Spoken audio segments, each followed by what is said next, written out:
Okay, so year sevens, you'll remember when we were reading Holes last week, we were almost at the end of the story. We've actually only got 4.5 pages left. So the boys had found the treasure in the hole. The warden had then found the boys with the treasure.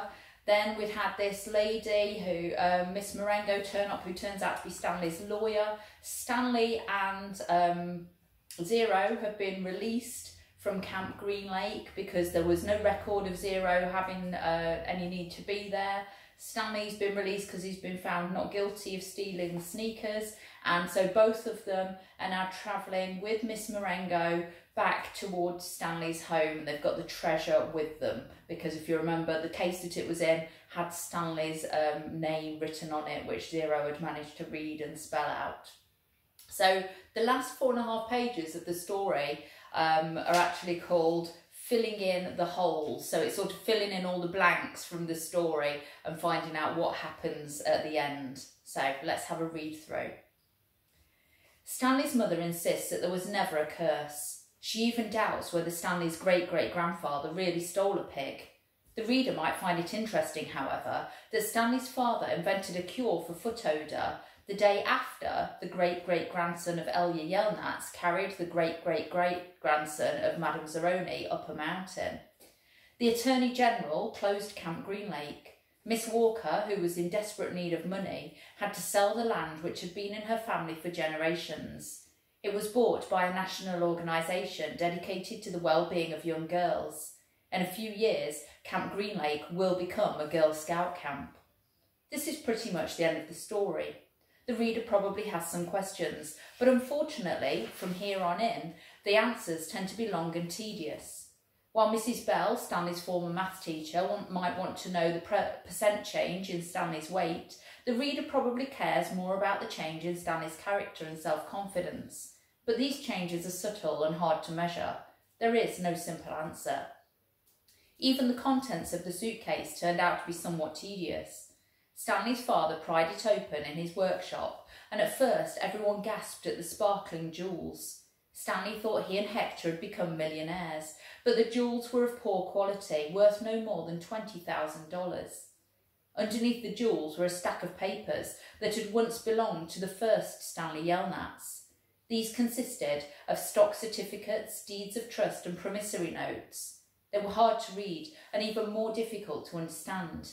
Miss Marengo's law firm spent more than 2 months going through all the papers. They turned out to be a lot more valuable than the jewels. After legal fees and taxes, Stanley and Zero each received less than $1 million, but not a lot less. It was enough for Stanley to buy his family a new house with a laboratory in the basement, and for Hector to hire a team of private investigators. It would be boring to go through all the tedious details of all the changes in their lives. Instead, the reader will be presented with one last scene, which took place almost 1.5 years after Stanley and Hector left Camp Green Lake. You will have to fill in the holes yourself. There was a small party at the Yelnats' house. Except for Stanley and Hector, everyone there was an adult. All kinds of snacks and drinks were set out on the counter, including caviar, champagne, and the fixings to make ice cream sundaes. The Super Bowl was on television, but nobody was really watching. It should be coming on at the next break, Miss Marengo announced. A timeout was called in the football game, and a commercial came on the screen. Everyone stopped talking and watched. The commercial showed a baseball game. Amid a cloud of dust, Clyde Livingston slid into home plate as the catcher caught the ball and tried to tag him out. "Safe!" shouted the umpire as he signalled with his arms. The people at Stanley's house cheered as if the run really counted. Clyde Livingston got up and dusted the dirt off his uniform. As he made his way back to the dugout, he spoke to the camera. "Hi, I'm Clyde Livingston, but everyone around here calls me Sweetfeet." "Way to go, Sweetfeet," said another baseball player, slapping his hand. Besides being on the television screen, Clyde Livingston was also sitting on the couch next to Stanley. "But my feet weren't always sweet," the television Clyde Livingston said as he sat down on the dugout bench. "They used to smell so bad that nobody would sit near me in the dugout." "They really did stink," said the woman sitting on the couch on the other side of Clyde. She held her nose with one hand and fanned the air with the other. Clyde shushed her. "Then a teammate told me about sploosh," said the television Clyde. He pulled a can of sploosh out from under the dugout bench and held it up for everyone to see. "I just spray a little on each foot every morning, and now I really do have sweet feet. Plus, I like the tingle." "Sploosh," said a voice. "A treat for your feet, made from all natural ingredients. It neutralises odour-causing fungi and bacteria. Plus, you'll like the tingle." Everyone at the party clapped their hands. "He wasn't lying," said the woman who sat next to Clyde. "I couldn't even be in the same room with his socks." The other people at the party laughed. The woman continued. "I'm not joking. It was so bad." "You've made your point," said Clyde, covering her mouth with his hand. He looked back at Stanley. "Will you do me a favour, Stanley?" Stanley raised and lowered his left shoulder. "I'm going to get more caviar," said Clyde. "Keep your hand over my wife's mouth." He patted Stanley on the shoulder as he rose from the couch. Stanley looked uncertainly at his hand, then back at Clyde Livingston's wife. She winked at him. He felt himself blush and turned away towards Hector, who was sitting on the floor in front of an overstuffed chair. The woman sitting in the chair behind Hector was absent-mindedly fluffing his hair with her fingers. She wasn't very old, but her skin had a weathered look to it, almost like leather. Her eyes seemed weary, as if she'd seen too many things in her life that she didn't want to see. And when she smiled, her mouth seemed too big for her face.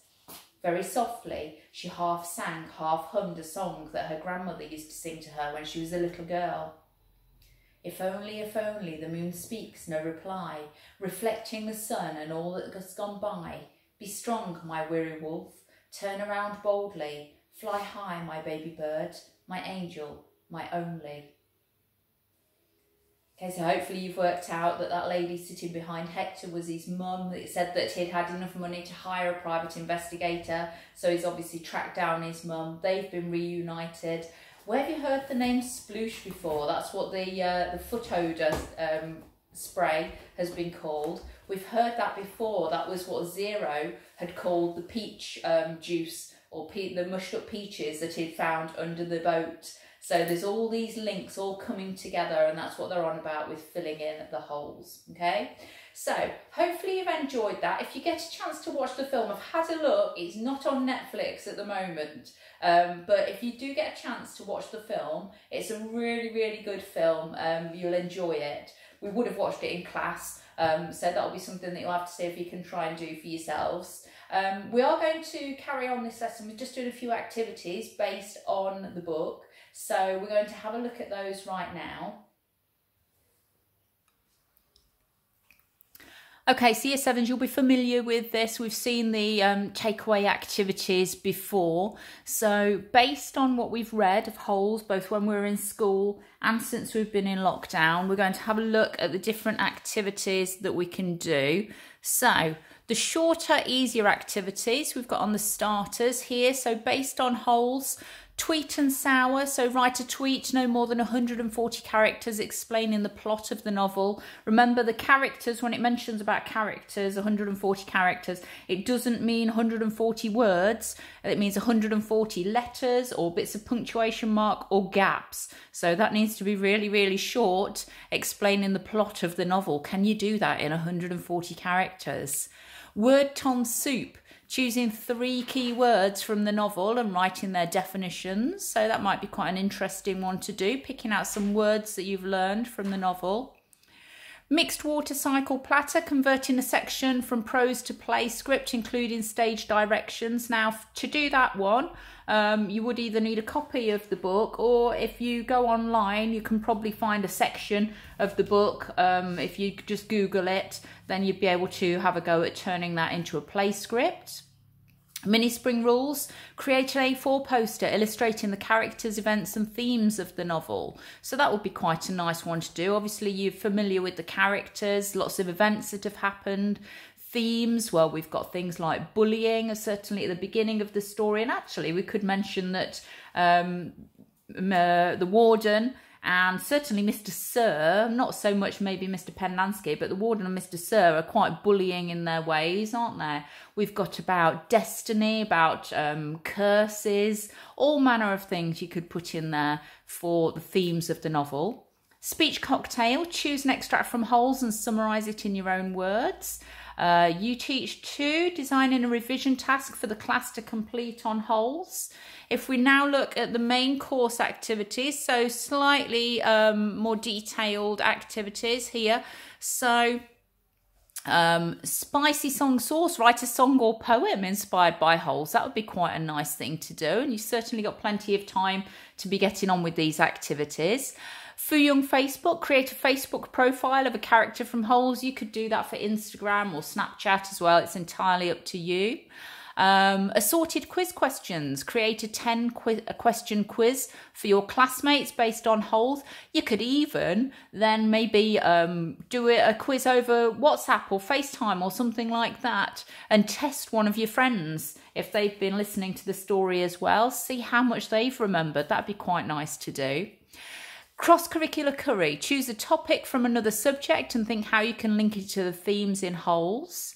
Crispy crossword. Make a crossword or word search using only the keywords from Holes. Don't forget to write clues. If you do a word search, remember to write the words down underneath, and maybe you could give that to someone at home to have a go at doing. Creative cracker. Produce a model or piece of artwork based on Holes. That'd be quite nice to do, something that you can really get your teeth into, and something that we can't often do in class, making 3D models, but that might be something that you could do. You could have a go at creating Camp Green Lake, thinking about all the details that we've been told about, or the Big Thumb Mountain. And spare ribs, create a board game based on Holes. So lots of different activities that we can have a go at there. I hope you enjoy doing some of these. I would say suggest that you spend at least 20 minutes on it, but if there's something in here that you think you'd really like to get your teeth into, there's no reason why you can't spend a lot longer doing some of these activities based around the book we've been reading. Okay, again, as with all of the work that we do, it would be fabulous to see what you've been doing with it. So send me some of the work you've done, either email it me or send me pictures. That would be absolutely great. Okay, well done, off you go.